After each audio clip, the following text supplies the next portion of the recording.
booste ton potentiel et ose révéler ta véritable identité. Le podcast qui va rallumer la flamme qui brûle en toi. Hey, salut la team, comment allez-vous aujourd'hui? Bienvenue dans un nouvel épisode de Booste ton potentiel et ose révéler ta véritable identité. Le podcast qui va la flamme qui brûle en toi. Je suis Sabrina, ton guide dans ce voyage passionnant vers le potentiel illimité qui sommeille en toi et j'ai pété mon câble. Oui, j'ai pété mon câble. Je suis pleine d'énergie aujourd'hui et je te souhaite bien du courage dans l'écoute de ce podcast. Et si tu ne l'as pas encore fait, abonne-toi à cette chaîne et active la cloche pour recevoir les notifications et faire partie de la Dream Team des super-héros. La Justice League mélangée aux Avengers et c'est ici et maintenant que tu peux en faire partie. Je t'aimerai alors d'un amour cœur arc-en-ciel, mon petit chat. Aujourd'hui, nous allons essayer de débroussailler toutes tes incertitudes et t'aider à enclencher un nouveau départ. C'est parti! On est tous un peu perdus de temps en temps en fait et c'est tout à fait normal. Alors respire un bon coup, car aujourd'hui on va parler de ce moment où tu te sens perdu dans toutes les sphères de ta vie. Le job, la famille, le perso, tout te semble un joyeux bazar et pas de panique. On va essayer de se concentrer, de tout recentrer et de tout mettre en ordre. Avant de plonger dans le vif du sujet, rappelle-toi que dans les précédents podcasts, le 14 et le 15, dans le 14, je te parle de la notion de comment aborder cette nouvelle année avec la méthode SMART et se fixer des objectifs atteignables. Et dans l'épisode numéro 15, je te partage un exercice, celui que je propose aux personnes que j'accompagne dans mon accompagnement Powerful, qui a pour principe de faire un état des lieux de ta situation actuelle, afin de pouvoir prendre du recul sur ta situation et de la voir dans sa globalité, dans son ensemble. Donc si tu ne les as pas écoutés, je te mets ces deux épisodes en lien, en commentaire, et je te mettrai également la méditation associée au podcast 14, qui est la méditation pour énoncer ses vœux à la nouvelle année si tu ne l'as pas encore fait. Aujourd'hui, c'est un peu comme l'ingrédient secret que je vais te partager qui peut donner un piquant à toute ta vie. Mais c'est une simplicité enfantine. Alors, tiens-toi prêt. Parce que je vais commencer ce podcast par te partager une anecdote d'une personne que j'ai eue au téléphone il y a 2 jours. Suite à mon enquête pour améliorer mon accompagnement que j'ai lancé il y a 15 jours, l'enquête, pas l'accompagnement, et qui va illustrer parfaitement le point de départ qu'il est nécessaire d'avoir quand on se questionne. Donc je te le disais, il y a 15 jours, j'ai lancé un post sur Facebook car je souhaite interroger des personnes qui sont actuellement engluées dans un emploi alimentaire et pour qui ça affecte toutes les sphères de leur vie, le pro, le perso, la famille, les amis, les émotions exacerbées, l'alimentation c'est n'importe quoi, arrêt total du sport, etc., etc.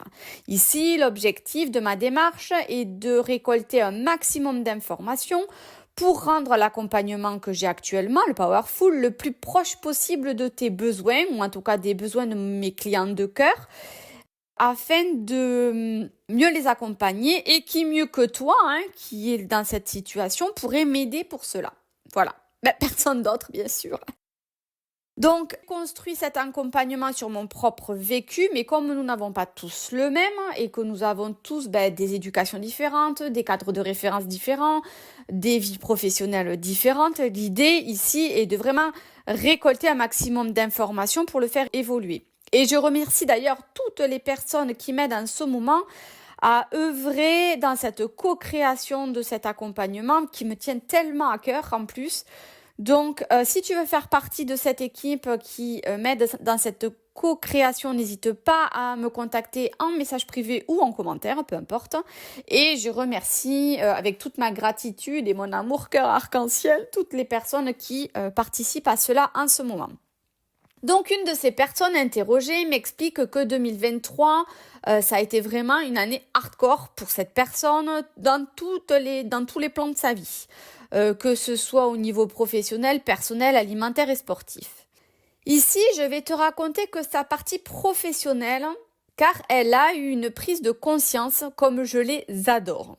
Après avoir insisté toute l'année, je dirais 2023, quasiment, à vouloir rester dans un emploi qui n'était pas stimulant pour elle, avec un patron et une équipe peu reconnaissante, pas du tout alignée à ses valeurs humaines, etc., etc. Elle a enfin décidé de partir en fin d'année. En fin d'année, elle décide de partir.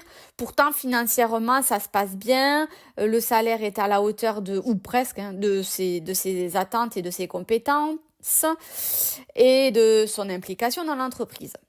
Mais elle est partie, quand même. Car elle se rend compte que ça vibre plus, que pleurer au travail, c'est pas acceptable, que vivre des ascenseurs émotionnels, c'est pas acceptable, que se faire traiter comme ça, c'est pas acceptable, et etc., etc., etc. Elle est partie, elle a démissionné. Et là, ta réaction, j'en suis sûre, parce que je te connais, petit padawan, c'est « mais elle est folle ou quoi elle va pas avoir droit au chômage ?» Mais pourquoi elle a pas demandé une rupture conventionnelle, cette personne? D'après toi, qu'est-ce que tu aurais fait à sa place? Remets-toi dans cette situation dans laquelle elle est, où elle est dans un mal-être au travail qui lui empêche de communiquer avec sa hiérarchie. Penses-tu que tu aurais, toi, affronté ton patron pour lui demander une rupture conventionnelle alors que tu sais que ça se passe mal et que tu as 90% de chances qu'il te la refuse et que même, à la limite, tu as le droit d'avoir un ego et de te dire « fuck », et puis moi je m'en vais. Alors peut-être que oui, tu aurais fait la demande d'une rupture conventionnelle. Peut-être que non. Et peut-être que l'urgence dans le cœur de cette personne, c'était de se détacher le plus rapidement possible de cette situation pesante et de ces personnes malfaisantes, malveillantes. Et c'est là que la magie de l'univers opère. Et ça me file la chair de poule en te le disant dans tout mon corps tellement que c'est vibrant en fait. Parce que aussitôt qu'elle ait posé sa démission, elle avait trouvé un travail. Pourquoi? Parce que sa décision était alignée. Ses choix étaient alignés avec son cœur, qu'elle a osé partir. Et quand on est aligné, tout s'imbrique. Comme un puzzle, comme les briques d'une maison. Je te rappelle qu'on est dans BTP, on est dans Booste ton potentiel ou dans BTP, construis ta maison. Voilà. Donc, tout s'imbrique. Tout vient à cette personne comme une évidence. Comme si on te donnait tout sur un plateau d'argent. Et ce travail qu'elle a trouvé, alors certes, il est moins bien payé, mais par contre, elle vit des choses extraordinaires. Elle s'y plaît, elle y vit de la cohésion d'équipe, elle a eu droit à une vraie intégration, une considération de son travail et de l'implication qu'elle fournit, à tel point qu'elle a reçu un bouquet chez elle parce qu'elle a posé quelques jours pour son Pacs. Mais quelle entreprise aujourd'hui t'envoie un bouquet chez toi pour te féliciter pour ton Pacs? Mais c'est extraordinaire!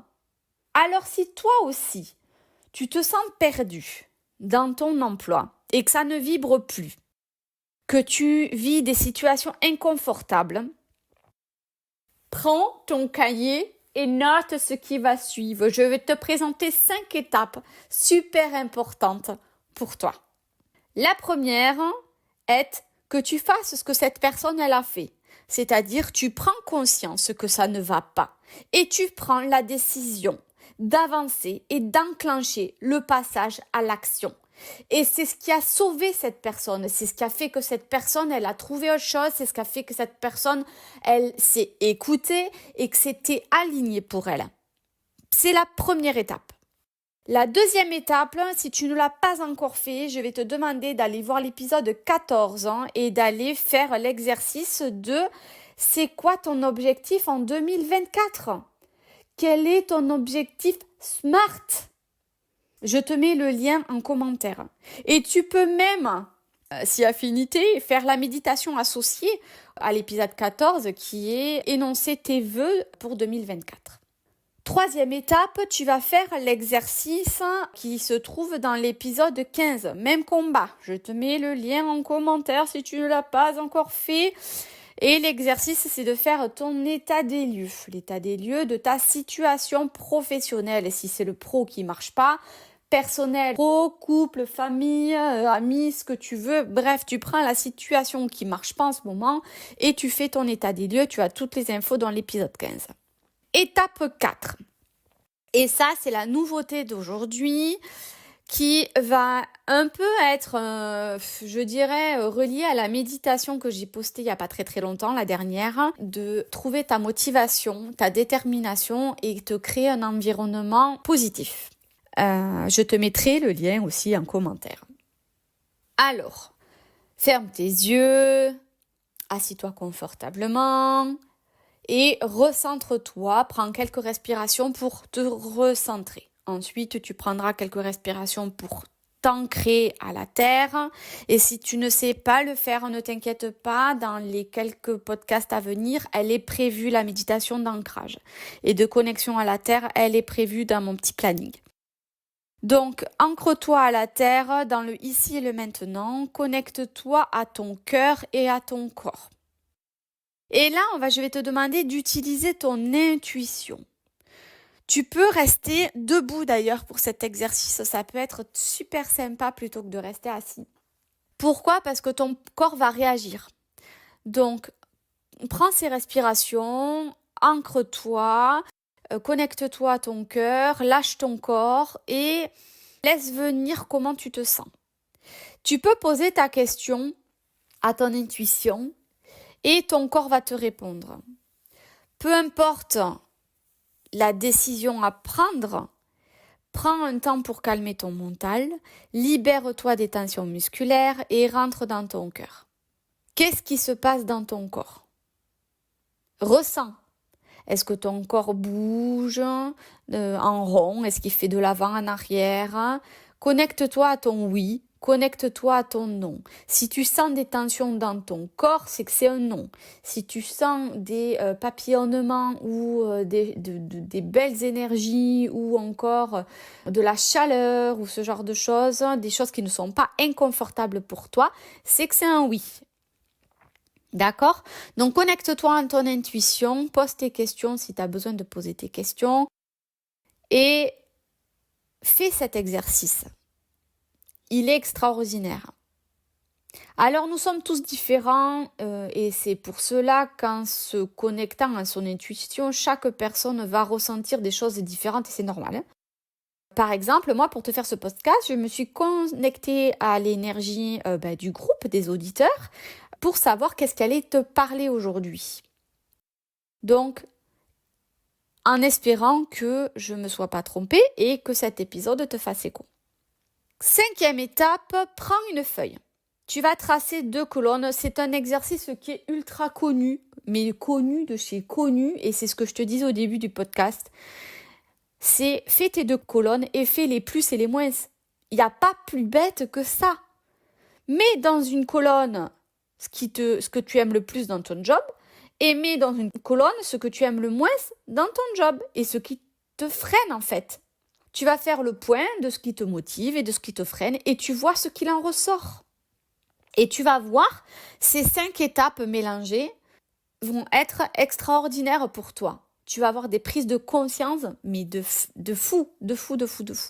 Et d'ailleurs, dis-le moi en commentaire, j'ai hâte de te lire, j'ai hâte de savoir si tu as fait les 5 étapes et si tu as fait tous ces exercices. Ils sont extraordinaires. Maintenant, si tu te trouves dans la situation où ton boulot c'est fantastique, mais que le reste de ta vie part en vrille, pas de souci. Tu peux faire les mêmes exercices, les mêmes étapes d'introspection pour t'aider à remettre de l'ordre dans tout ça. C'est déjà génial que ton travail, ça soit incroyable et bravo à toi. Mais qu'est-ce qui se passe pour tout le reste? Parce que si tu passes 80% de ton temps au travail, et que c'est quelque chose qui te passionne, qui te motive, du coup, tu délaisses le reste. Tu t'impliques trop. Tu rentres tard, tu pars trop.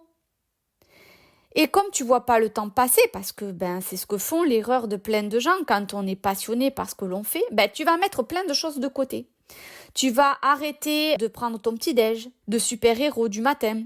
Tu vas peut-être même pas manger entre midi et deux. Ou encore, tu vas tellement focus sur ton travail que tu vas même plus prendre du temps pour toi. Du temps pour te détendre, ou pour avoir une activité, ou du temps pour décrocher et passer des moments en famille avec des amis, avec tes enfants. Dans ton exaltation, tu peux parler de ton travail tout le temps. Et avec toutes les personnes que tu rencontres.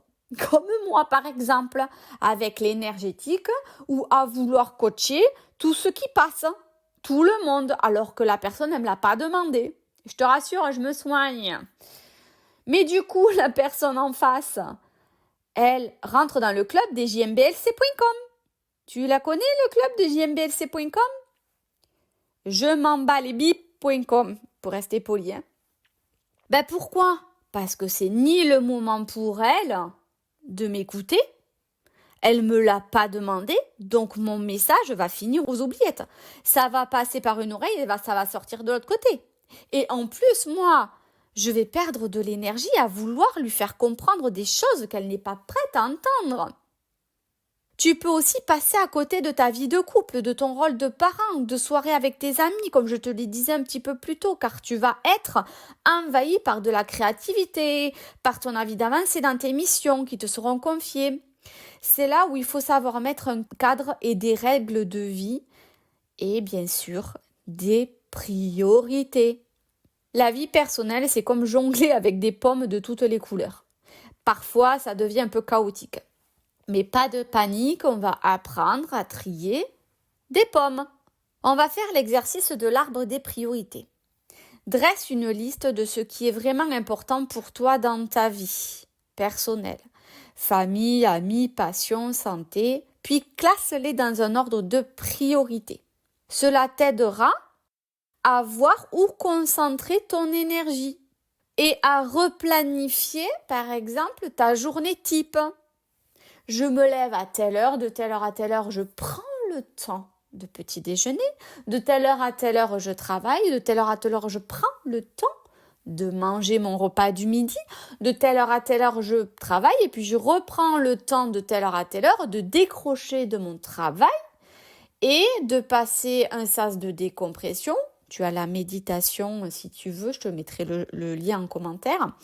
Et tu peux aussi prévoir du temps avec tes enfants, du temps avec tes amis, etc. Et du temps pour toi si tu as envie de faire une activité quelconque. Ensuite, deuxième étape, assure-toi que quand tu veux parler de ton travail, les autres soient prêts à t'écouter, que l'environnement y est propice et que tu es avec le bon interlocuteur. Et bien évidemment que vous parlez le même langage, sinon tu vas refaire chou blanc. D'ailleurs, pour ceux qui jonglent avec tout ça et qui ont l'impression que leur vie de couple est sur le point de faire des pirouettes dans tous les sens, et pas dans le bon sens du terme, si tu vois ce que je veux dire, dis-toi que ton partenaire devrait être ton allié et pas un élément perturbateur. Il vous faut vous retrouver et retrouver cet équilibre. Alors, il y a un truc qui va s'appeler la communication magique. Prends un moment pour discuter avec ton partenaire. Posez-vous des questions sur vos aspirations communes et individuelles, vos attentes et surtout, écoutez-vous vraiment. La communication, c'est la clé. Choisir le bon moment, les bonnes conditions et trouver les bons mots te permettront de pouvoir définir ensemble vos besoins, vos désirs, vos priorités et peut-être même vous organiser pour que tu reviennes au calme et que chacun sache où il en est et ce qu'il a à faire dans vos routines. Je prends l'exemple de mon couple. On n'est clairement pas les champions de la communication, mais on se soigne, je te rassure. Mon conjoint a le chic de vouloir une conversation sérieuse quand on part en voiture le samedi matin faire les courses. Avec notre fille de 5 ans à l'arrière, qui, elle, veut papoter comme les grands. Non mais t'es sérieux quoi? Penses-tu que c'est le meilleur moment pour avoir une conversation d'adulte? Ben non, pas vraiment. Car notre fille, tout ce qu'elle va vouloir faire, c'est bavarder avec nous. Et qu'est-ce qui va se passer? Elle va se braquer puisqu'elle va pas pouvoir s'exprimer. Donc, ça va partir direct en cacahuète dans la voiture. Ça va générer des conflits de couple et ça va couper la communication. Alors qu'on pourrait très bien parler quand notre fille est au lit, quand notre fille fait un temps calme ou quand elle est à l'école, pendant que nous, on est tous les deux entêtés. On a le temps, tous les vendredis, on a le temps de discuter. Eh ben non. Autre exemple. Il va rentrer du travail, moi je suis en train de préparer le repas, la haute aspirante est allumée, je fais du bruit avec les casseroles, les poêles et tout ce que tu veux. Et lui va partir dans notre chambre qui se trouve à l'autre bout de la maison et là il va me parler pendant qu'il se change et qu'il se met en jogging. Non mais, tu crois sérieusement que je t'entends de là où je suis, avec le bruit environnant de tout ce qui se passe autour de moi? Donc ben non, donc je vais lui demander de se répéter, donc ça va l'énerver parce qu'il va pas se sentir entendu et il va pas me répéter et du coup il va se braquer et je ne vais jamais savoir ce qu'il voulait me dire. Donc ça, c'était nous avant. Heureusement, depuis quelques semaines, nous avançons progressivement vers une communication plus présente, à des moments plus appropriés et du coup, ça change tout. Il y a moins de quiproquos, moins de conflits, une meilleure organisation et plus d'ouverture et de partage.